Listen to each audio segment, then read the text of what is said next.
de jurisprudencia, lo cual pues hasta el momento no se ha logrado. Tercero, debemos partir también de un postulado constitucional que es la buena fe, entendida como la confianza legítima que tienen las personas de que sus casos serán resueltos en igualdad de condiciones de otros postulados fácticos iguales, y obviamente la necesidad de seguridad jurídica del ciudadano respecto de la protección de sus derechos, entendida como que cada ciudadano pueda predecir razonablemente cuál va a ser la decisión de su caso. En el caso específico que nos estamos refiriendo, pues concluimos que efectivamente no se da precisamente este tema de seguridad jurídica, por el argumento que les expongo, que existe disimilitud entre los órganos de cierre frente a un tema tan sensible dentro del derecho laboral y de la seguridad social como es precisamente la protección de la población discapacitada en cuanto a la estabilidad en el empleo. Debe advertirse también que, contrario a lo que exponían ayer el juez, creo yo que los jueces de instancia no estamos creando normas, lo único que estamos haciendo es estableciendo unas fórmulas para que desde la parte considerativa de nuestros fallos llevemos esa normatividad abstracta y general como es la Constitución, como son las leyes, al caso concreto. Esta labor del juez no puede reducirse simplemente a la atribución mecánica de esos postulados generales y abstractos, sino que debemos aplicarlos al caso concreto, pero sin desconocer la complejidad del asunto particular, la situación real, la realidad social en la cual nos encontramos inmersos. Y estos temas obviamente no son temas abstractos de configuración legislativa constitucional, sino que dentro del ejercicio judicial el caso concreto es una historia totalmente diferente. Una persona con una discapacidad puede que tenga unos derechos, una actitud, una aceptación en un medio, mientras que en otro medio no. Y aquí también se ve mucho el tema de la acumulación de factores de discriminación, como hablaba la doctora Isabel ayer, por ejemplo, la mujer rural y además discapacitada, pues es un ser que prácticamente no ha tenido acceso a esta protección laboral. De ahí que en mi criterio, y con todo el respeto de mis superiores, yo me he separado del criterio del Tribunal Superior en la jurisdicción laboral y he aplicado el criterio constitucional, precisamente teniendo en cuenta todos estos postulados de tipo interpretativo, pero sobre todo de tipo de protección reforzada de la población con discapacidad.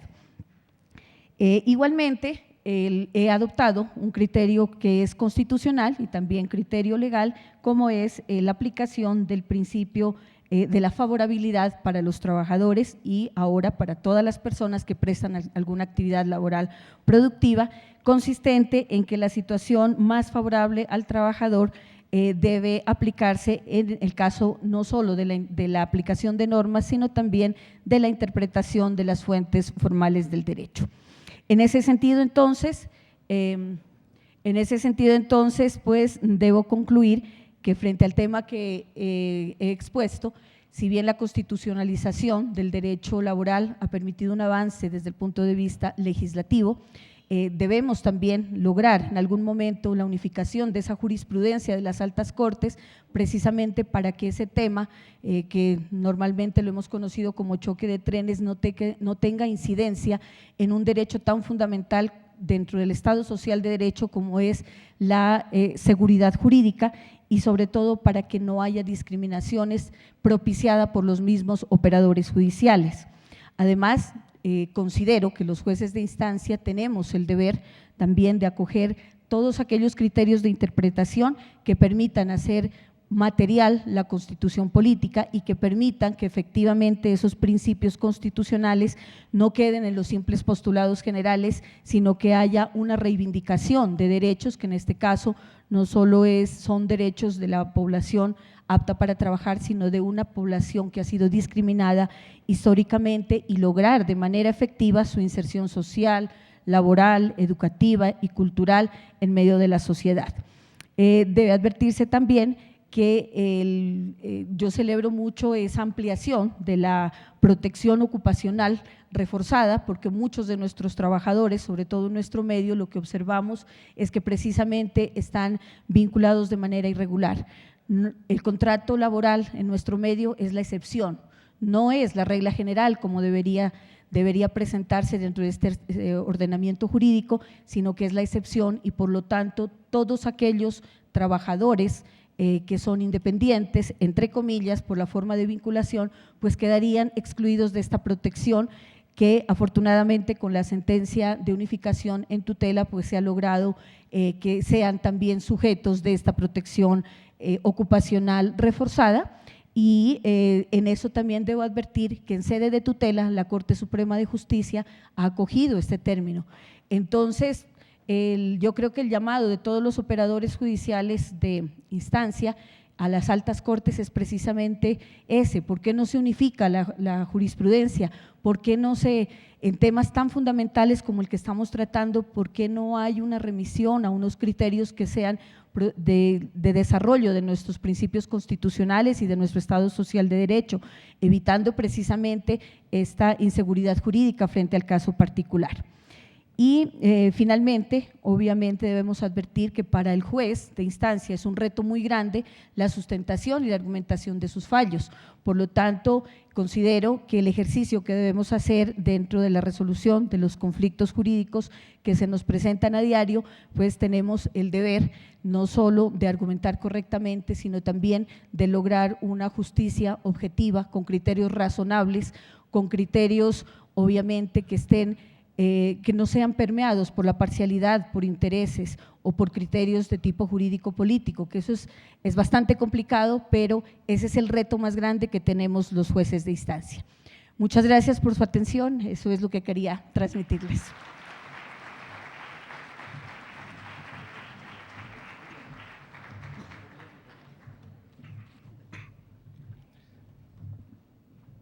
Agradecemos la participación de la doctora Luz Amalia Andrade Arévalo.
Retomando, les decía que agradecemos la importante participación de la doctora Luz Amalia Andrade Arévalo en este 9º Congreso de Derecho Constitucional organizado por la Universidad de Nariño. Decía en su inicio de la conferencia la doctora Luz Amalia que es una operadora judicial que, atendiendo sugerencias, entre otras de la doctora Isabel Goyes, llegó a la academia. Doctora Luz Amalia, eso es como en las grandes contrataciones de los grandes clubes de fútbol. Usted ha sido un gran refuerzo para la Academia de la Universidad de Nariño. Y muchísimas gracias por su conferencia. Creo que amerita un nuevo aplauso para la doctora Luz Amalia.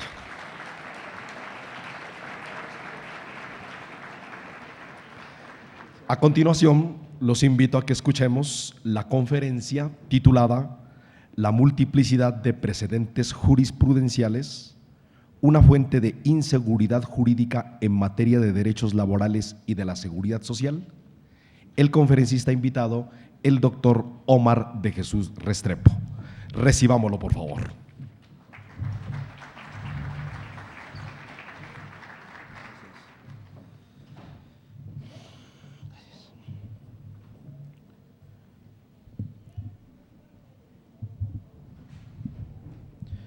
Buenas tardes.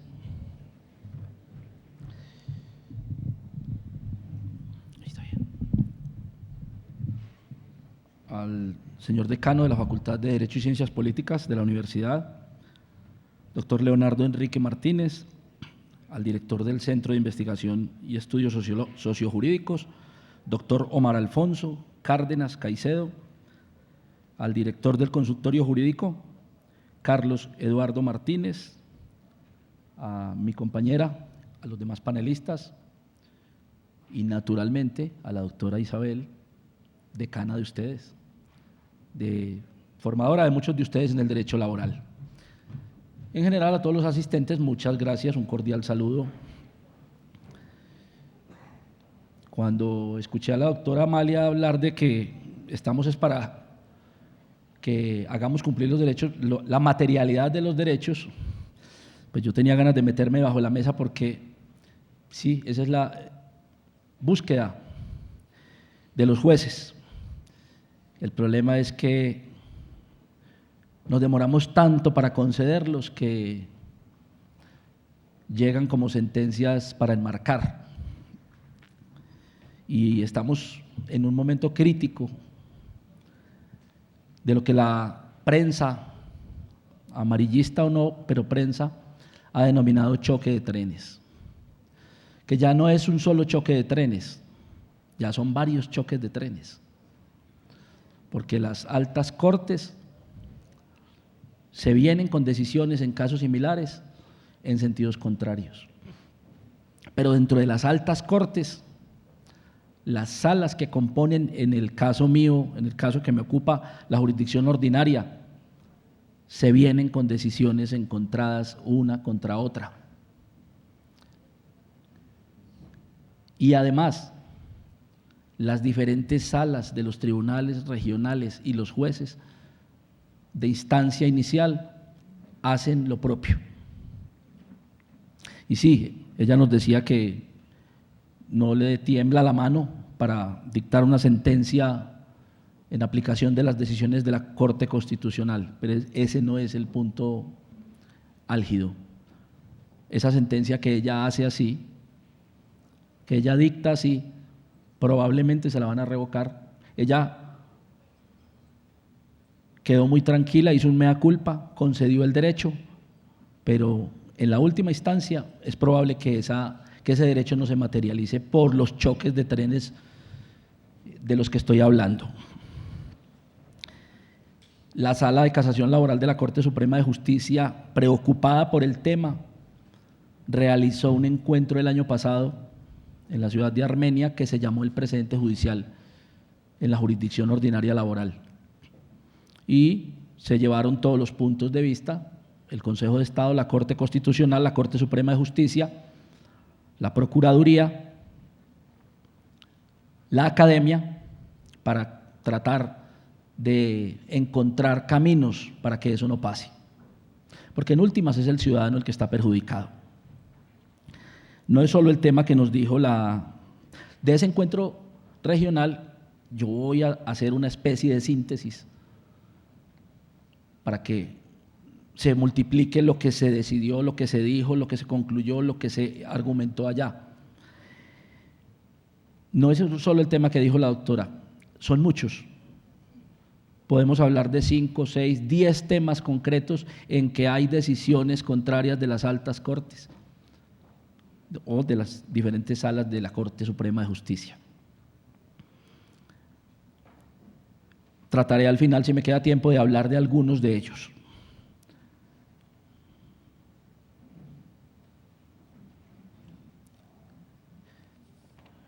La ponencia, cuyo nombre ya nos dijeron, voy a leerla para efectos de que no se me escape ningún detalle dentro del marco de lo que quiero exponerles a ustedes. En las diapositivas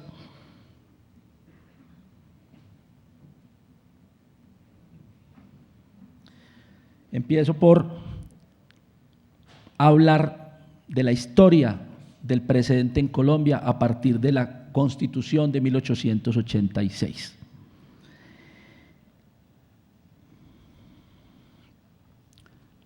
Planteo allí, solo para efectos académicos, que hay dos mitos que se han generado en relación con el precedente jurisprudencial o judicial anterior a la Constitución de 1991.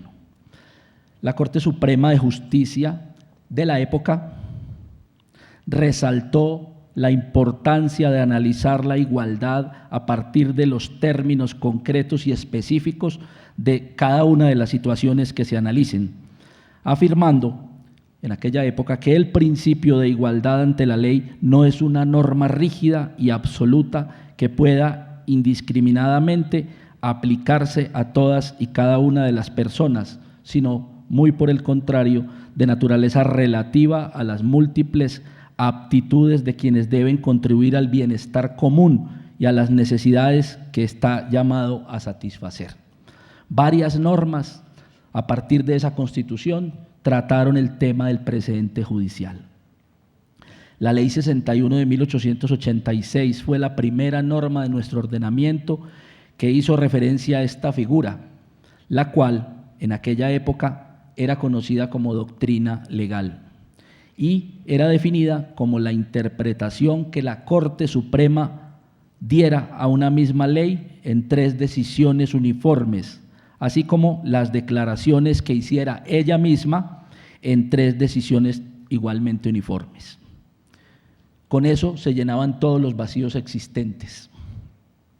Posteriormente, la Ley 153 de 1887, que todavía estudiamos en nuestras universidades, y la Ley 105 de 1890 ratificaron la figura de la doctrina probable y la obligación de los jueces de seguir la interpretación hecha por la Corte Suprema en 3 casos de vacíos, es decir, que en ese entonces la Corte, como consecuencia del recurso extraordinario de casación, unificaba la jurisprudencia nacional en torno a la ley.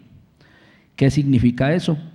Que esas decisiones de la Corte como tribunal de casación debían considerarse como precedente y debían ser obligatoriamente acatadas por los jueces. Sin embargo, la figura implicaba un rigor excesivo en la aplicación de la jurisprudencia, por lo que la Corte solicitó que se modificara esa fórmula y se creara un nuevo concepto. Y es así como surgió lo que hoy conocemos como doctrina probable, introducida a nuestro ordenamiento a través de la Ley 169 de 1896. Esta ley, en su artículo 4, consagró 3 decisiones uniformes dadas por la Corte Suprema como Tribunal de Casación sobre un mismo punto de derecho, constituyen doctrina probable y los jueces podrán aplicarlas en casos análogos, lo cual no obsta para que la Corte varíe la doctrina en casos en que juzgue erróneas las decisiones anteriores. Con ese concepto se pretendió flexibilizar la obligación de los jueces de seguir la doctrina legal dictada por la Corte Suprema de Justicia, abriendo la posibilidad de transformar el derecho por vía jurisprudencial, sin que ello significara prescindir de la casación como mecanismo para unificar la interpretación y la aplicación del ordenamiento jurídico, centralizando dicha función en la Corte Suprema de Justicia.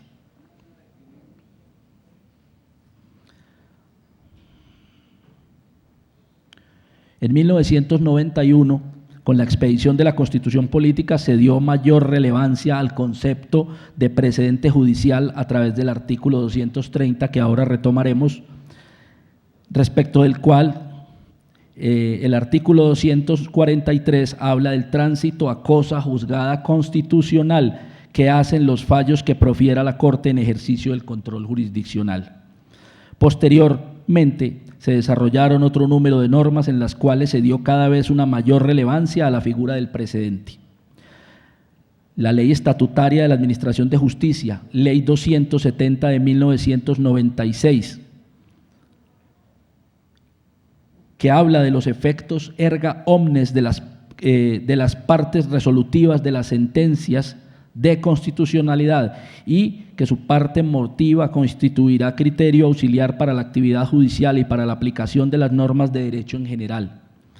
La Ley 1437 de 2011, que contempla la obligación de las autoridades administrativas de tener en cuenta las sentencias de unificación jurisprudencial del Consejo de Estado en las que se interpreten y apliquen dichas normas al adoptar decisiones de su competencia. La Ley 1564 de 2012, Código General del Proceso, contempla la obligación del juez de exponer clara y razonadamente los fundamentos jurídicos que justifican su decisión cuando sea parte de la doctrina probable. Como se puede observar, la figura del precedente judicial tuvo todo un desarrollo legal desde el siglo XIX y no como se ha creído en veces a partir del artículo 230 de la Constitución Política, respecto del cual se desprende el segundo mito que pretendemos desvirtuar. El artículo 230 constitucional consagra: los jueces en sus providencias solo están sometidos al imperio de la ley.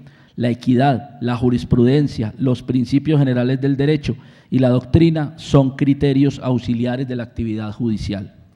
A simple vista, la introducción de dicho artículo a nuestro ordenamiento jurídico implicaba un retroceso a las posturas tradicionales de la doctrina francesa. Sin embargo, durante los años posteriores a su expedición, en las altas cortes se inició un debate en torno al problema de si las sentencias judiciales y sobre todo las de la Corte Constitucional debían tener el carácter de precedente. Desde ese entonces, dicho artículo ha experimentado una mutación por vía jurisprudencial, toda vez que la Corte Constitucional ha enfatizado que la jurisprudencia forma parte del amparo de la ley al que el juez está sometido, de acuerdo con esa norma. Adicionalmente, ha manifestado que el concepto de criterio auxiliar utilizado para hacer referencia a la jurisprudencia no es excluyente del concepto de fuerza vinculante que posee la misma, en el sentido de que la jurisprudencia, como parte del imperio de la ley, auxiliar de plena determinación del sentido, contenido y alcance de las disposiciones que conforman las fuentes del derecho. En el año 1993, la Corte Constitucional expresa que, comillas, no es verdad que en virtud de la nueva Constitución hayan desaparecido las fuentes supletorias del derecho laboral que enuncia el artículo 19 del Código Sustantivo del Trabajo. La jurisprudencia que trata de unificar la Corte como tribunal de casación continúa siendo fuente normativa que completa las insuficiencias de la ley, es decir, un criterio auxiliar de la actividad judicial. Más adelante, en el año 2001, a través de la sentencia de constitucionalidad 836, la Corte estableció que los jueces y tribunales están vinculados a la jurisprudencia de la Corte Suprema de Justicia y del Consejo de Estado, y que, si quieren apartarse de ella, están obligados a exponer clara y razonadamente los fundamentos jurídicos que determinan su decisión, que justifican su decisión. Dicha interpretación, además de establecer la obligatoriedad del precedente de las altas cortes, pretende la protección del principio de igualdad, toda vez que si un juez no observa el precedente podría otorgar injustificadamente un trato diverso a dos individuos con situaciones jurídicas idénticas. En sentencias más recientes de tutela, como la T011 del año anterior, la misma Corte Constitucional ha manifestado que, comillas, el concepto de la ley ha sido interpretado por la jurisprudencia de la Corte desde un sentido amplio, es decir, la ley no es solo aquella emitida por el legislador, sino además comprende todas las fuentes del derecho, incluidas las sentencias que interpretan la Constitución como norma de normas, el bloque de constitucionalidad y la jurisprudencia de los órganos de cierre de cada jurisdicción. Cierra comillas.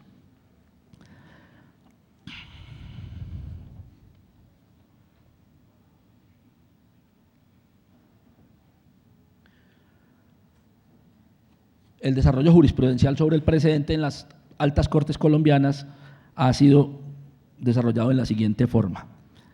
En primer lugar, la sentencia C-539 de 2011. Hay muchas, simplemente estoy citando algunas como ejemplo. Esta sentencia habla de la obligatoriedad del precedente judicial para las autoridades administrativas. Ha establecido la Corte que todos los funcionarios públicos y por tanto todas las autoridades administrativas deben acatar el precedente judicial. Esto es, están en la obligación de aplicar e interpretar las normas en el sentido dictado por la autoridad judicial para todas las situaciones fácticas, análogas o similares. De esta forma, todas las autoridades administrativas se encuentran siempre obligadas a respetar y aplicar el precedente judicial. En ese mismo fallo se insistió en el carácter vinculante de la jurisprudencia constitucional, cuyo desconocimiento puede implicar incluso la responsabilidad penal de los servidores públicos. En 2015, con la sentencia de unificación 054, que habla de la prohibición al juez de desconocer la ratio decidendi de una sentencia de la Corte, se dijo, en el trasegar para elaborar las reglas a efectos de definir cuándo son obligatorios los precedentes judiciales fijados por esta Corte, se han utilizado los conceptos de decisum ratio decidendi y obiter dicta para determinar qué partes de la decisión judicial constituyen fuente formal del derecho. El decisum o decisión es la resolución concreta del caso, el cual tiene efectos erga omnes y fuerza vinculante para todos los operadores judiciales. La ratio decidendi, entendida como la formulación general del principio, regla o razón general que constituye la base de la decisión judicial, también tiene fuerza vinculante general. La obiter dicta o dichos de paso, entre comillas, no tienen poder vinculante, son de fuerza persuasiva. De tal forma, la ratio decidendi de las sentencias de tutela de la Corte Constitucional como máximo tribunal e intérprete autorizado de la Carta no puede ser desconocida por los jueces en casos en que tengan idénticos supuestos de hecho. La tutela 170 del mismo 2015 de la misma Corte Constitucional reitera en qué casos y de qué manera puede el juez apartarse del precedente. La sentencia SU 264 de 2015. En ella la Corte ha sido enfática en la movilidad del precedente en el sentido de que el apego a las decisiones anteriormente proferidas no debe entenderse como un principio de carácter absoluto en la administración de justicia, pues no se trata de petrificar la interpretación judicial ni de convertir el criterio de autoridad en el único posible para resolver un asunto concreto. Simplemente se busca armonizar y salvaguardar los principios constitucionales que subyacen en la defensa del precedente. La T011 de 2007, en ella la Corte precisó cuándo una sentencia judicial es únicamente un antecedente y el juez no está obligado a acatarla. Ha manifestado la Corte que el antecedente se refiere a una decisión de una controversia anterior a la que se estudia, que puede tener o no algunas similitudes desde el punto de vista fáctico, pero lo más importante es que contiene algunos puntos de derecho que guían al juez para resolver el caso objeto de estudio. La sentencia T170 de 2017 habla de la obligatoriedad del precedente y las maneras en que se configura su desconocimiento. Podríamos seguir mencionando muchas que nos pueden iluminar aún más el tema.